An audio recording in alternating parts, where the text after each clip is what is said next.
Understand today's topic with my own words. मैं मेरे शब्दों के साथ उसको कोलैबोरेट करना चाहता हूँ। मैं मेरे शब्दों के साथ आपको उसको समझाने की कोशिश करूंगा। सो आज के दो ही टॉपिक रिपीट कर रहा हूँ। Introduction cyber crime and cyber law, information technology act 2000। ये रिपीट कर रहा हूँ। जिन लोगों को पूरा समझ में नहीं आया, आज के इस यूनिट के बाद यानी कि इस टॉपिक के बाद आपको वो अंडरस्टैंड इजी वे में आप एग्जाम के कहीं पे भी कोने में लिख सकते हो। इस तरह से मैंने उसको एलोबरेट किया है। सो फर्स्ट ऑफ ऑल, ये साइबर सिक्योरिटी और साइबर लॉ है क्या, तो उसके लिए आपको ये मालूम होना चाहिए कि टेक्नोलॉजी का डेवलप इतना हुआ है कि हमारी जो ह्यूमन बिहेवियर होता है उसको रेगुलेट करने के लिए, उसको स्टैंडर्डाइज करने के लिए भी हमको उसको कहना पड़ता है। आप टेक्नोलॉजी के साथ इतने जुड़ जाते हो कि अपनी रेगुलर लाइफ को भी उसको स्किप कर लेते हो। ये प्रॉब्लम वहां से शुरू हुई। दूसरा, साइबर लॉ की जरूरत तब हुई कि जहां पीपल ने ये जो टेक्नोलॉजी है हमारे आसपास की दुनिया की, उनका इतना मिसयूज करना शुरू किया, तब जाके हमारी साइबर लॉ की जरूरत हुई। दोबारा पढ़ रहा हूँ। Cyber law came into existence in order to ensure that people use technology and avoid its misuse। जो उसका मिसयूज न करे, इसके कारण हम साइबर लॉ लेकर आए। यानी कि टेक्नोलॉजी तो यूज करना है, ऐसा नहीं कह रहे हम टेक्नोलॉजी यूज नहीं कर रहे, लेकिन उसका मिसयूज न करे, इसके कारण साइबर लॉ। तीसरा point, if an individual commits an act, लोग क्या करते हैं, जो पर्सनल लोग है वो वायोलेशन करते हैं। वायोलेशन यानी कि violet the rights of a person in the internet. वो अपना ही राइट्स इंटरनेट पे वायोलेट करते हैं। इसके कारण फॉर द वायोलेशन, जो वायोलेशन उन्होंने इंटरनेट पे किया, फॉर दैट उसको पनिशमेंट मिलता है under the provision of cyber law. यानी कि साइबर लॉ में उसका प्रोविजन रखा गया है कि जिन लोगों ने ऐसा वायोलेशन इंटरनेट पे किया है, उन सबको इंडिविजुअल यानी कि हर एक व्यक्ति को ऐसे एक्ट के कारण, ऐसे वायोलेशंस के कारण, उनको ये साइबर लॉ के अंडरस्टैंडिंग रूल्स के कारण उसको ये पनिशमेंट मिल सकता है। पनिशमेंट के लिए कई सारे सेक्शंस है, वो मैं धीरे धीरे आपको बताऊंगा। अब क्या होता है, तो पहला वर्ड आया साइबर स्पेस। अब साइबर स्पेस आपके लिए थोड़ा नया वर्ड है, मैं पहले उसको समझाता हूँ।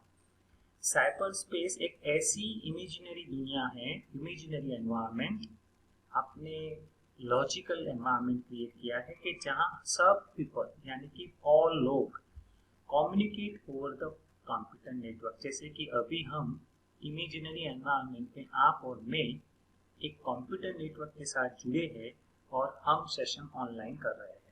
तो ये साइबर स्पेस के कारण ही हमारा ये आज का मीटिंग पॉसिबल हुआ है और आज का हमारा ऑनलाइन टीचिंग भी पॉसिबल हुआ है। तो ये इमेजिनरी जो एनवायरनमेंट है, वहाँ पीपल कम्युनिकेट करते हैं कंप्यूटर नेटवर्क के साथ। यानी कि कंप्यूटर नेटवर्क के ऊपर हम कम्युनिकेट करते हैं सभी लोग। ये इमेजिनरी दुनिया है, उसको साइबर स्पेस कहा जाता है, या फिर उसको दूसरे वर्ड में उसको इंटरनेट भी कह सकते हैं।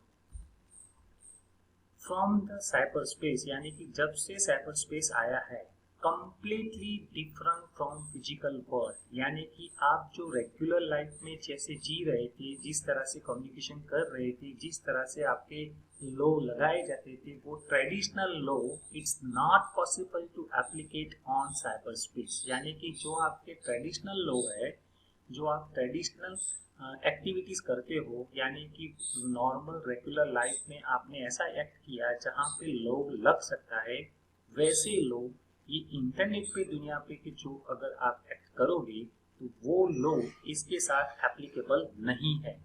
सो these are the completely different from physical world. यानी कि फिजिकल वर्ल्ड से ये पूरा अलग है।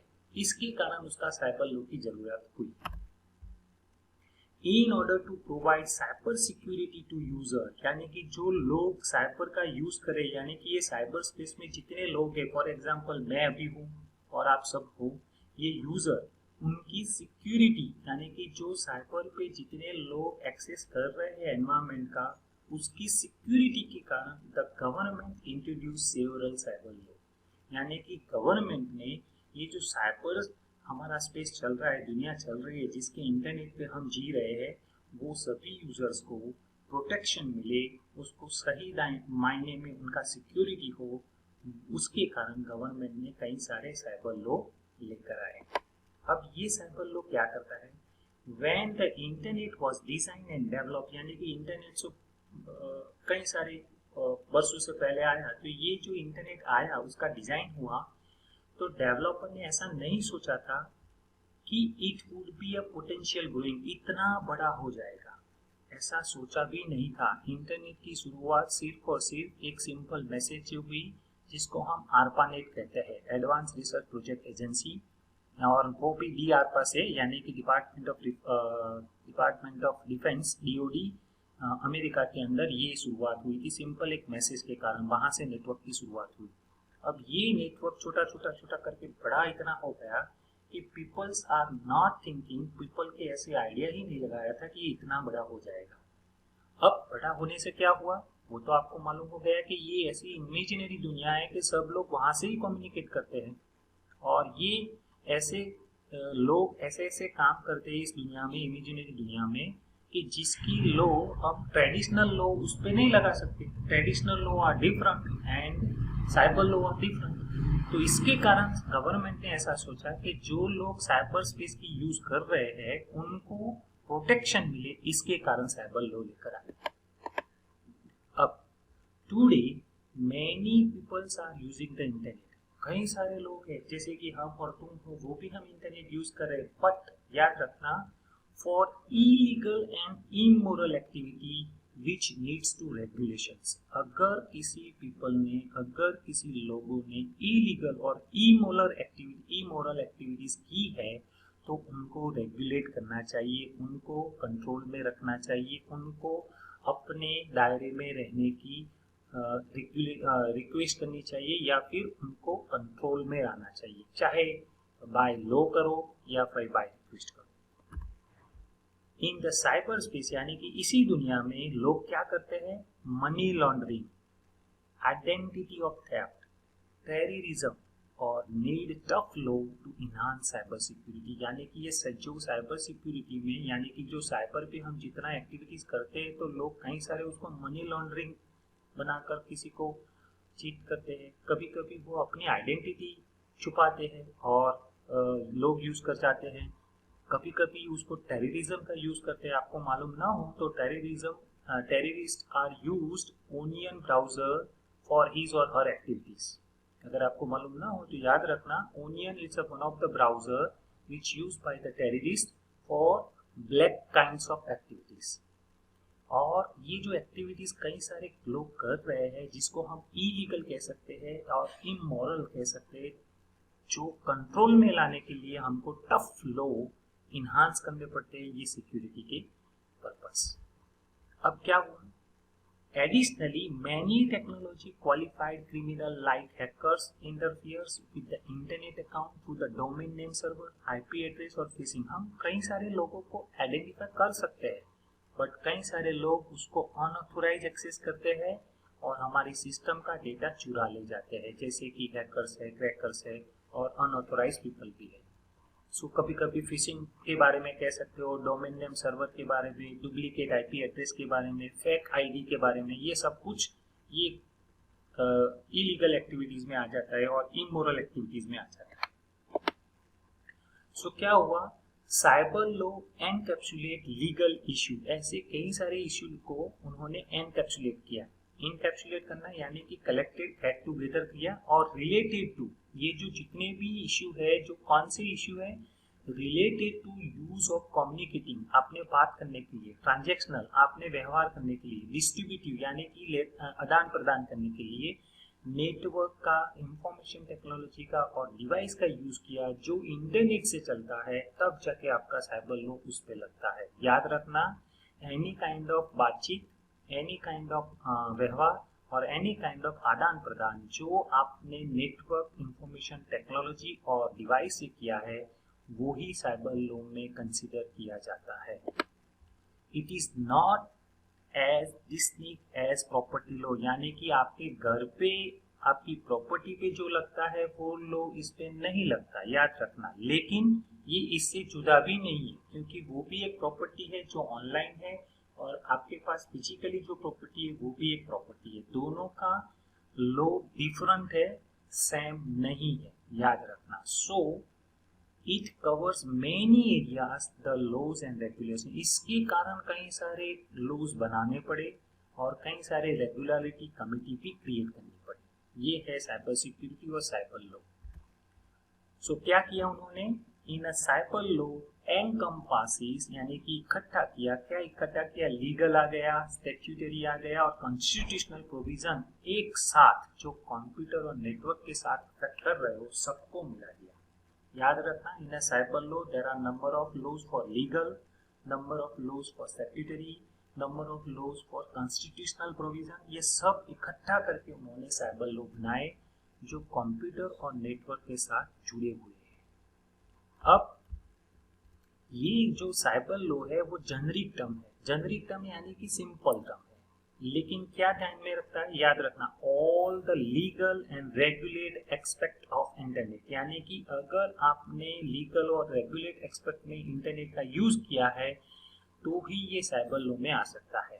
यानी कि इलीगल एक्टिविटी की तो साइबर लॉ अप्लाई होगा, अगर नहीं की तो साइबर लॉ में आएगा, लेकिन आपको कोई भी प्रकार का पनिशमेंट नहीं मिलेगा, चाहे आपने कोई भी एक्टिविटीज की हो, आपका इलीगल नहीं होना चाहिए। So everything concern with related emanating from any legal aspect or concerning any activity of the citizen in cyberspace comes within the ambit of cyber law। यानी कि आप कहीं भी हो, मैं ऐसा नहीं कहता, कहीं भी आप इंडिया के सिटीजन में आते हो और आपने कनाडा में जाकर ऐसा कोई एक्टिविटी किया तो आप पे साइबर लॉ लगेगा ही लगेगा। आपने अमेरिका में जाके किया तो आपको साइबर स्पेस से ये कुछ किया, यानी कि आपको इंटरनेट के माध्यम से किसी की इलीगल एक्टिविटीज की, किसी के आपने इमोरल एक्टिविटीज अप्लाई की, तो आपको ये चाहे कहीं भी कंट्री में हो, चाहे पूरे वर्ल्ड में कहीं कोने में से ये किया और मालूम हो गया तो आपको साइबर लॉ लगेगा ही लगेगा। So currently there are main statute which ensure cyber security. Cyber security के लिए दो ही है हमारे पास स्टैट्यूट, और वो है इंडियन पेनल कोड 1860 और दूसरा है इंफॉर्मेशन टेक्नोलॉजी एक्ट 2000। ये हमारा साइबर सिक्योरिटी और साइबर लॉ का इंट्रोडक्शन। देखिए दोबारा मैं रिपीट कर देता हूँ पूरा ये टॉपिक आपको समझने के लिए। पूरी दुनिया कहाँ से शुरू हुई ये मैंने इंट्रोडक्शंस करवाया। टेक्नोलॉजी डेवलप हुई, उसको रेगुलेट करने के लिए आपको उसका बिहेवियर कंट्रोल में लाना चाहिए। साइबर लॉ कब आया कि जब पीपल ने टेक्नोलॉजी तो यूज किया लेकिन उसका मिसयूज न कर पाए, उसके कारण साइबर लॉ लेकर आए। मिसयूज कौन करेगा, इंडिविजुअल करेगा। अगर आपने अपना राइट्स ही वायोलेट किया, यानी कि आपको सिर्फ और सिर्फ ब्राउजिंग ही करना था तो ब्राउज ही करो, आप उस पे फोटोग्राफ पे और कुछ मॉडिफिकेशन, अल्टरेशंस और डिस्ट्रॉशंस करेंगे तो वो वायोलेशन ही हुआ। तो वायोलेशन होगा तो आपको पनिशमेंट मिलेगा, और पनिशमेंट किससे पॉसिबल है, तो under the provision of cyber law, ये इसके कारण पॉसिबल पनिशमेंट है। तो ये साइबर स्पेस है। साइबर स्पेस यानी कि ऐसी दुनिया जो इमेजिनरी चल रही है। अभी तो आपको मालूम होगा कि आप घर पे बैठे हो, मैं मेरे घर पे बैठे हो, फिर भी we are going to talk to communicate each other through communication network, यानी कि ये कंप्यूटर नेटवर्क जो हमारे साथ जुड़ा हुआ है थ्रू द इंटरनेट, वही साइबर स्पेस है जो हमारी इमेजिनरी एनवायरनमेंट है। और जो हमारा ट्रेडिशनल लॉ है वो, और यहाँ जो हम इंटरनेट पे यानी कि साइबर स्पेस पे जो हम काम कर रहे हैं वो बोथ आर नॉट सेम, लेकिन लॉ लग सकते हैं अगर आपने इलीगल एक्टिविटीज की है तो। So government introduce several cyber law, कई सारे साइबर लॉ लेकर आए। और कब ये जरूरत हुई, तो हमको तो मालूम नहीं था कि इंटरनेट ऐसा बड़ा हो जाएगा, इंटरनेट का ऐसा बढ़ावा होगा और इंटरनेट ऐसा ग्रोइंग होगा कि हमको ये साइबर लॉ की जरूरत होगी। सो क्या हुआ कि आज के दिन में पीपल जो इंटरनेट का यूज कर रहे हैं इलीगल और इमोरल एक्टिविटीज करेंगे, तब जाके हमारा साइबर लॉ उनके साथ काम आएगा। इलीगल में कौन सी एक्टिविटीज करते हैं, देखिए मनी लॉन्ड्रिंग करते हैं, कोई लोग आइडेंटिटी ऑफ थेफ्ट छुपाती है, कई लोग टेररिज्म का काम करते हैं, तब जाके हमको हमारा साइबर लॉ टफ करना पड़ा हमारी साइबर को सिक्योर करने के लिए, साइबर सिक्योरिटी अप्लाई करने के लिए। अब वहाँ कौन से लोग होते हैं, जैसे कि हैकर्स होते हैं, जैसे कि आईपी एड्रेस को छुपाते हैं, फेक एड्रेस बनाते हैं, फिशिंग करते हैं, डेनियल सर्विसेज को करते हैं, डिस्ट्रीब्यूटेड डेनियल सर्विसेज आ जाती है, ऐसे कई सारी एक्टिविटीज वो परफॉर्म करते हैं बाय द हैकर्स, क्रैकर्स और हैकर्स। तो वो उसका मकसद इतना ही होता है, stealing the data, alter the data, modify the data, destroy the data, damage the data, damage the system, यही लॉजिक है उनका। तो ये कारण हुआ। अब साइबर लॉ में कौन से इश्यू को कंसीडर किया गया, तो यूज ऑफ कम्युनिकेटिंग, आप जो बातचीत कर रहे हो उसका भी उन्होंने रिलेटेड इश्यू, ट्रांजेक्शनल यानी कि आप अगर व्यवहार करते हो ऑनलाइन, कोई ट्रांजेक्शन करते हो, चाहे बैंक का हो या पोस्ट का हो या और कोई हो।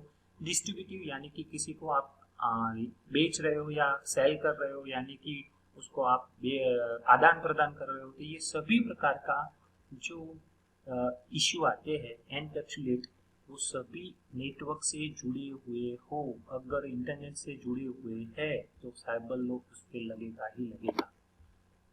But it is not as distinct as property law. जैसे कि आपके वहाँ प्रॉपर्टी लॉ होता है, प्रॉपर्टी लॉ यानी कि जो आप अपना घर और आपकी लैंड जो है वो किसी को बेचना चाहते हो और किसी को आप उसको देना चाहते हो, और उसके जो लॉ लगते हैं वही लॉ के जैसा ही ये साइबर लॉ है।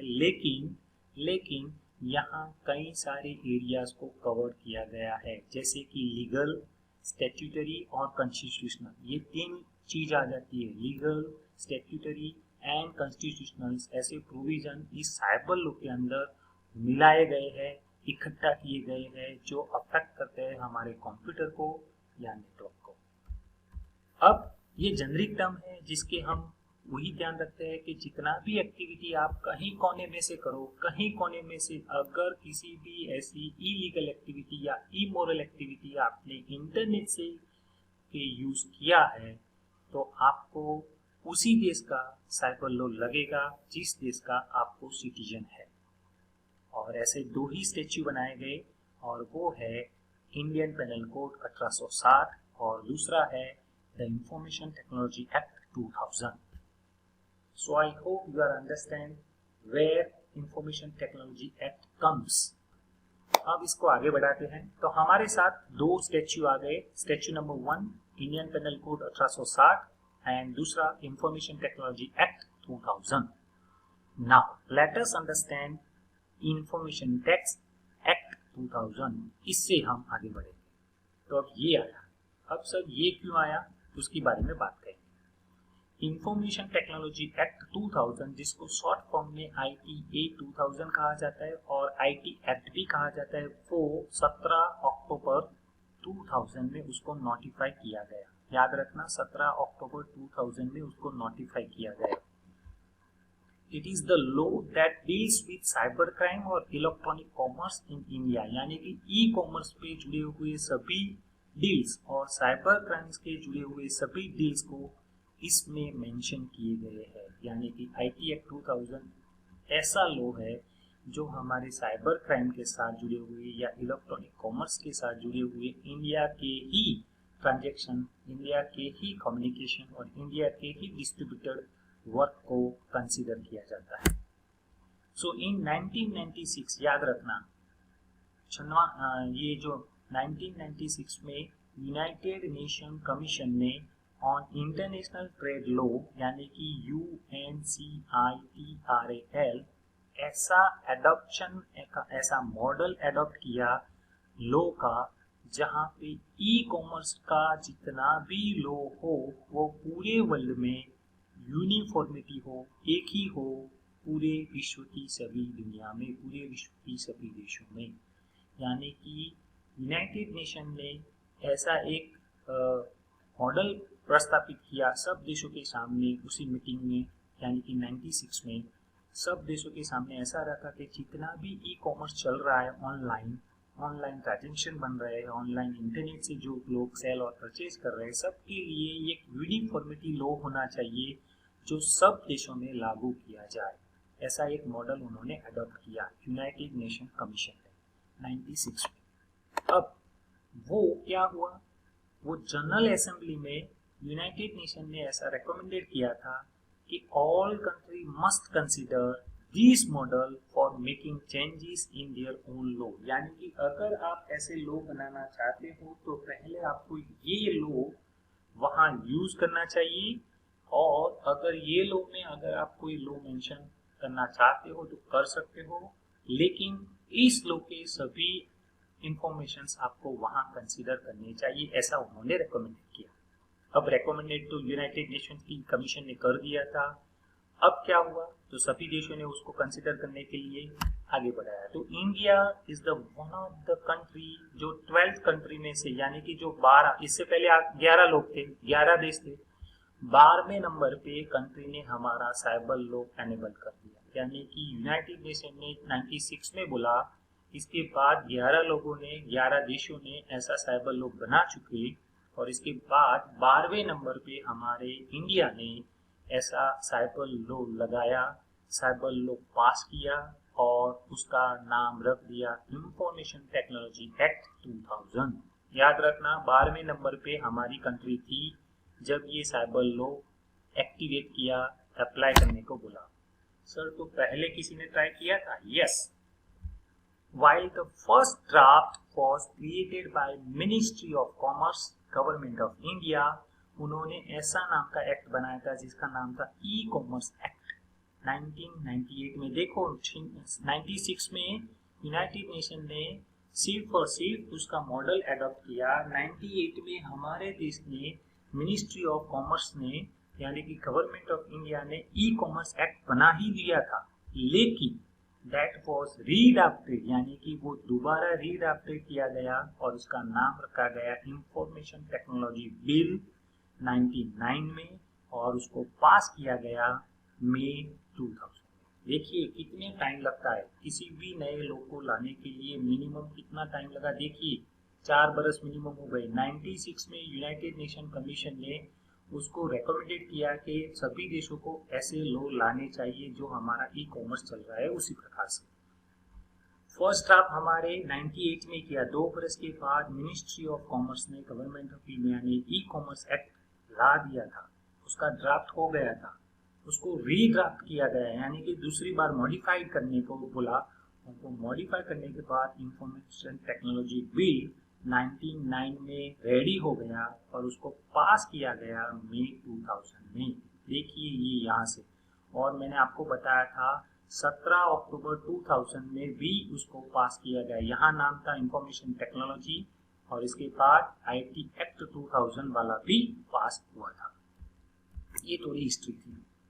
सो इंफॉर्मेशन टेक्नोलॉजी एक्ट 2000 में क्या आता है, वो प्रोवाइड करता है, क्या प्रोवाइड करता है, legal recognition transaction done via, कौन से via, electronic exchange of data and other electronic means of communication और इलेक्ट्रॉनिक कॉमर्स ट्रांजेक्शन, यानी कि आपने किसी डेटा को एक्सचेंज किया, अगर आपने किसी का कम्युनिकेशन एक्सचेंज किया, या किसी ने ट्रांजेक्शन किया इलेक्ट्रॉनिक फॉर्म में, तो सभी प्रकार के जितने भी आपने एक्टिविटीज की है वो सभी लीगल रिकॉग्निशन होनी चाहिए। अगर लीगल नहीं है तो आपको इंफॉर्मेशन एक्ट 2000 के मुताबिक आपको जो भी लॉ लगाया जाए उसका जुर्माना या जेल हो सकता है।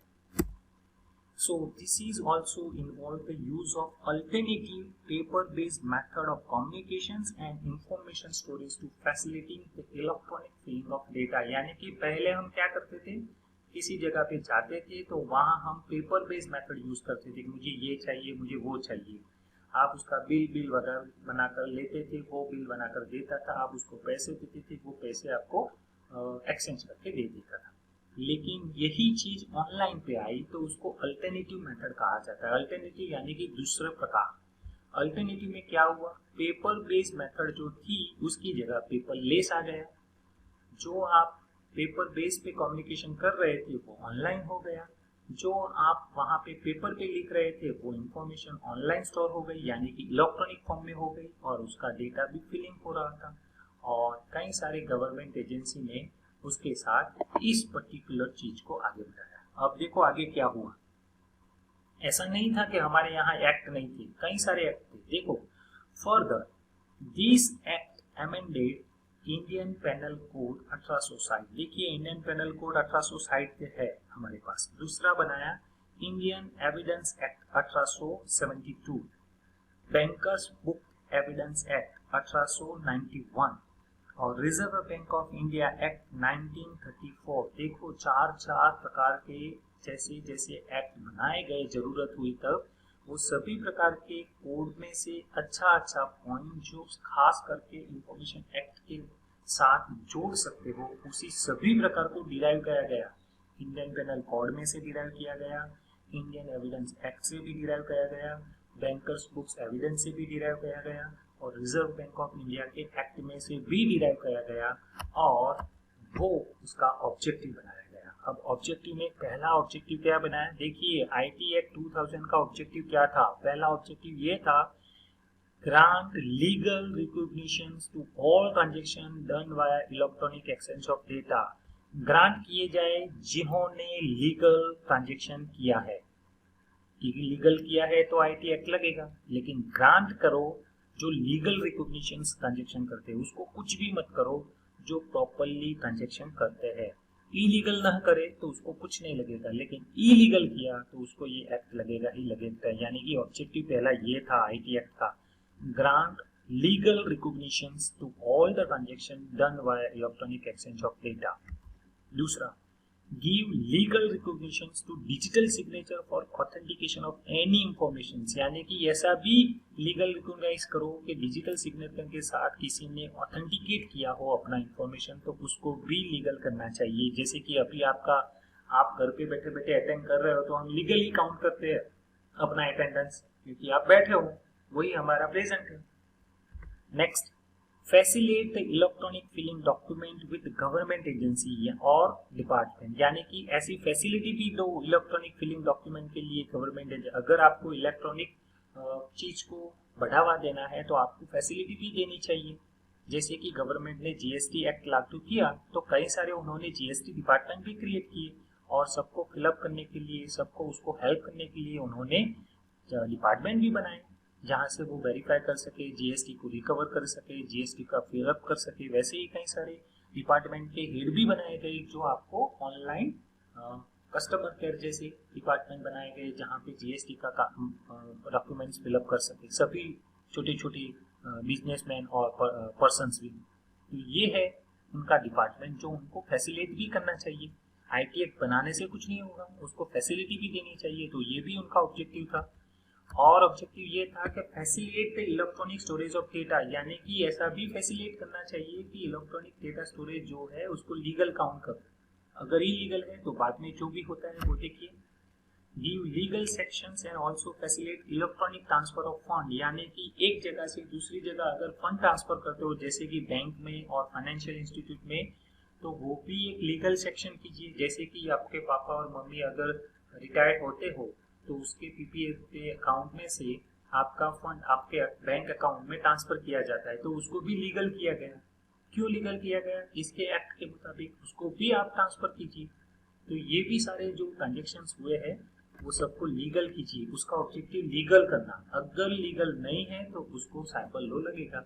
सो grant legal recognition of banker, सभी बैंक को भी रिजर्वेशन लीगल किया गया। इसके कारण तो आपका नेट बैंकिंग इतना स्पीडी हो गया। ये लीगल एक्ट लगाया गया तब जाके ये हुआ। Evidence act 1891 and reserve bank of India act 1934, ये दोनों का मिलकर हुआ तब जाके हमारा इलेक्ट्रॉनिक फॉर्म ऑफ बुक, यानी कि जो हमारा बुक की जिसको हम कैश ट्रांजेक्शन्स बुक कहते हैं, जहाँ पे हमने ट्रांजेक्शन किया हो, वो बुक्स भी अब इलेक्ट्रॉनिक फॉर्म में आपको स्टेटमेंट दे रही है। पहले हमको स्टेटमेंट लेने के लिए बैंक में जाना पड़ता था, कहना पड़ता था इस डेट से इस डेट तक बिटवीन दिस डेट हमको ये स्टेटमेंट चाहिए, तो वो भी पैसे भी लेते थे प्रिंट निकालने के लिए। अब तो वो फ्री में इलेक्ट्रॉनिक फॉर्म में आपके मेल में आ जाता है। तो ये सभी सारी इंफॉर्मेशन आपको ऑब्जेक्टिव में आईटी एक्ट में मिले, यानी कि ये भी ऑब्जेक्टिव लगाया गया कि इसे ऐसे लीगल करने चाहिए और इस तरह से उनको फैसिलिटेट करना चाहिए। अब आईटी एक्ट का फीचर्स आया, यानी कि कई सारे उन्होंने एडवांस दिए। कैसे एडवांस फीचर्स दिए वो देखिए। All electronic contract made through secure electronic channel are legally valid, यानी कि जितना भी आपने कॉन्ट्रैक्ट किया हो, जितना भी आपने सिक्योर चैनल के साथ एक्टिविटीज की हो वो सभी वैलिड है, उसको फीचर्स में लाया गया है। Legal recognition of digital signature, अब सभी प्रकार के जो भी काम हो रहे हैं मोस्ट प्रोबेबली डिजिटल सिग्नेचर के हो रहे हैं। जैसे कि हम अब हमारा इनकम टैक्स फिलअप कर रहे हैं तो वो इनकम टैक्स फॉर्म भी हमारा डिजिटल सिग्नेचर से पे हो जाता है, उसको ज़्यादा हमको वो डिपार्टमेंट से फेस टू फेस जाने की ज़रूरत नहीं होती, तो ये भी लीगल एक हो गया। Security measure for electronic records and also digital signal are in a place, उसको सिक्योर करने के लिए जितना भी रिकॉर्ड है उसको सिक्योरिटी प्रोवाइड कीजिए, उसका भी फीचर्स इलेक्ट्रॉनिक डिजिटल सिग्नेचर के साथ लाया गया। प्रोसीजर फॉर अपॉइंटमेंट और exiting officer for holding inquiry under the act is finalize, यानी कि इसके कारण अगर कोई एक्ट की जरूरत हुई तो आपका उसको जो ऑफिसर होता है उसके साथ आप उसकी इंक्वायरी कर सको, इसका भी फीचर्स इसमें ला दिया गया। सॉरी, उसका प्री प्रोविजन रखा गया है साइबर रेगुलरिटी अपीलेंट ट्रिब्यूनल, यानी कि उसका भी एक्ट, उसका भी कोर्ट रेडी किया गया under this act. And further ये जो ट्रिब्यूनल है यानी कि कोर्ट है, वहां और प्रकार की इसके इंफॉर्मेशन एक्ट की सभी प्रकार की अपील आप वहां जाकर कंट्रोलर ऑफ एग्जिस्टिंग ऑफिसर के सामने रख सको, उसका भी वहां मेंशन किया गया, यानी कि ये भी फीचर्स है। And appeal against the order of cyber appellate tribunal is possible only in the high court, यानी कि अगर आप साइबर सिक्योरिटी जो साइबर रेगुलेटरी अपीलेट ट्रिब्यूनल है उसमें से अगर आपको आगे ले जाना है अपने केस को तो only and only high court में ले जा सकते हो, उसका भी प्रोविजन इस एक्ट 2000 में किया गया। जो डिजिटल सिग्नेचर है उसको भी असिमेट्रिक क्रिप्टो सिस्टम, देखना asymmetric crypto system and hash function का यूज किया गया। मे बी आप डेटा स्ट्रक्चर में पढ़े होंगे हैश फंक्शंस, वो हैश फंक्शन का यूज डिजिटल सिग्नेचर में सिक्योर करने के लिए, सिमेट्रिक फॉर्म में से क्रिप्टो सिस्टम करने के लिए, यानी कि उसको सिक्योर फॉर्म में कन्वर्ट करने के लिए ये हैश फंक्शन का भी यूज लीगल मनाया गया, लीगल कहा गया। याद रखना, hash function used in digital signature for symmetric और असिमेट्रिक क्रिप्टो सिस्टम। इसके बाद उन्होंने ऐसा प्रोविजन रखा कि कंट्रोलर ऑफ सर्टिफाइंग अथॉरिटी, जिसको CCA कहते हैं, वो लाइसेंस देता है और रेगुलेट करता है किसको, working of cyber certifying authority controller to act as a repository all digital signature, यानी कि जो CCA है वो ऐसी एक रिपोजिटरी है जहां डिजिटल सिग्नेचर की सभी प्रकार की इंफॉर्मेशन वहां से मिल जाती है, उसको भी वहां फीचर्स में लीगल कहने के लिए प्रोविजन रखा गया। एक्ट अप्लाइज टू ऑफेंस और कॉन्ट्रावेंशंस कमिटेड आउटसाइड इंडिया, देखिए कॉन्ट्रावेंशन में आते हैं ऐसे कई सारे लोग, कॉन्ट्रावेंशन यानी कि कोई लोग लॉ में आते हैं और कभी कभी वो लॉ में नहीं आते। जैसे कि मैं एक आपको सिंपल सा एग्जांपल दे रहा हूँ, इससे जाकर ऐसे एक्टिविटीज की जो इंडिया में हो रही है, जैसे कि कई सारे लोग होते हैं यहाँ एक्टिविटीज इलीगल करते हैं और फिर बाहर वर्ल्ड में चले जाते हैं कहीं और देशों में, आपको मालूम है। I am not saying any kinds of name of the persons that will be discussions here.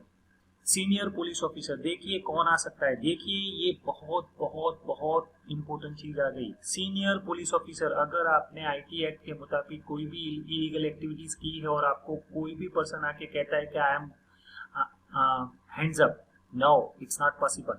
Senior police officer और other officer can enter any public place, देखिए any public place and search and arrest without warrant.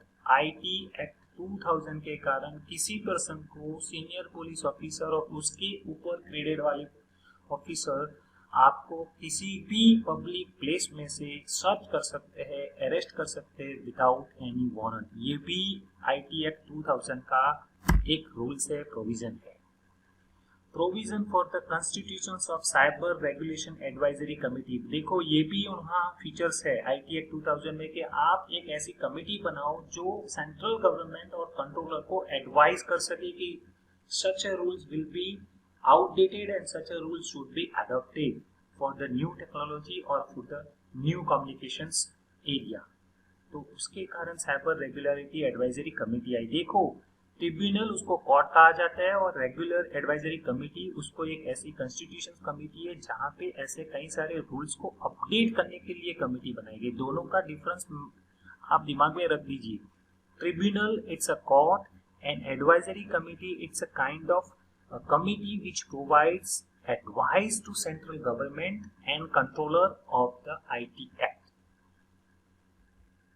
सो अब sir ये किसको लगेगा, देख लीजिए, आप अपने आप अंडरस्टैंड कीजिए।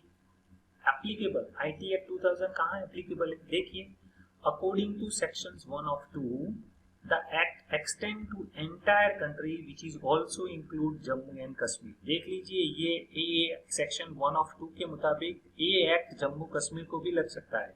दूसरा, in order to include Jammu and Kashmir the act use article 253 of the constitution, यानी कि हमारा जो कॉन्स्टिट्यूशन है जिसके आर्टिकल 253 में ये जम्मू कश्मीर पे अप्लाई हो सकता है, इस तरह से उन्होंने मेंशन किया है।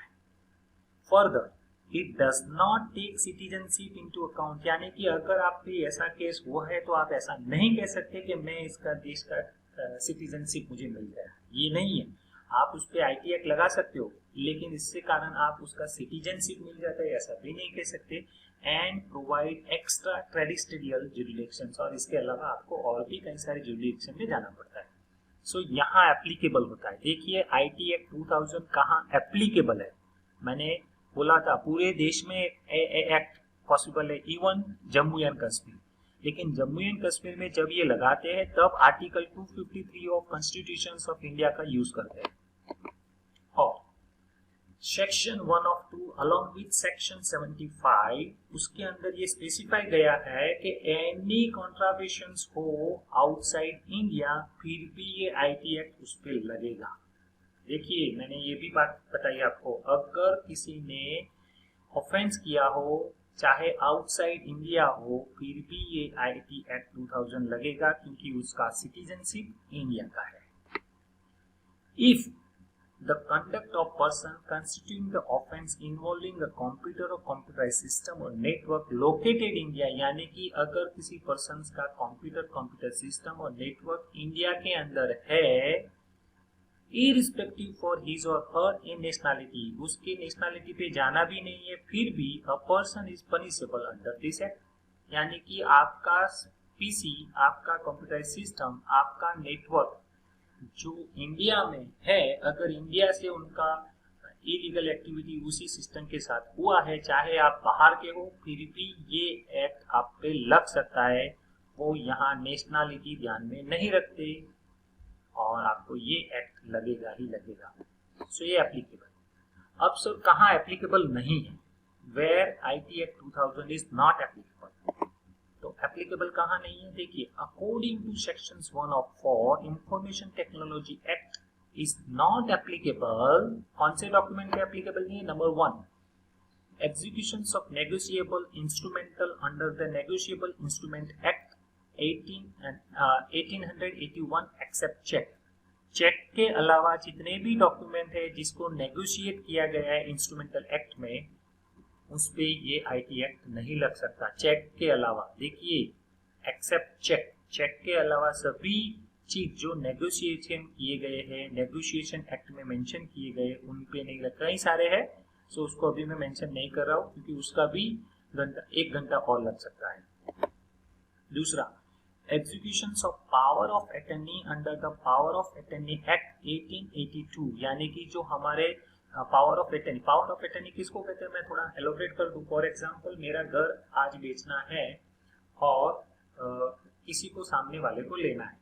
अब उससे मुझे थोड़े पैसे लेने हैं, लेकिन सामने वाला जब तक उसका घर उसके नाम पे नहीं करेगा तब तक उसका बैंक से लोन नहीं हो पाएगा। तो हम क्या करते हैं, जो बेचने वाला है सामने वाले पर्सन को पावर ऑफ अटर्नी देता है। पावर ऑफ अटर्नी यानी कि ये जो पूरा घर है मैं आपको बेच रहा हूँ और आपको सिर्फ और सिर्फ बैंक लोन करने के लिए ही ये मैं पावर ऑफ अटर्नी देता हूँ मेरे घर की, तब जाके वो अपना घर अपने नाम पे कर सकता है और इसके बाद उसको लोन मिलता है और वो पेड अप सामने वाले यानी कि ओनर को वो पेड करता है। ये है पावर ऑफ अटर्नी।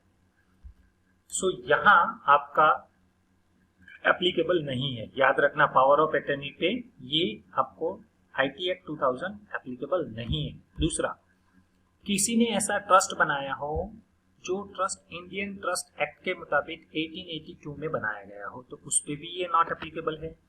ऐसा भी किसी ने विल बनाया हो, Indian succession act 1925, any other testamentary dispositions whatever the name call, यानी कि ये सक्सेशन एक्ट जो हमारा सक्सेशन एक्ट है 1925, उसमें भी अगर कोई डॉक्यूमेंट आता हो इस पे ये आईटी एक्ट 2000 एक्ट लीगल नहीं है।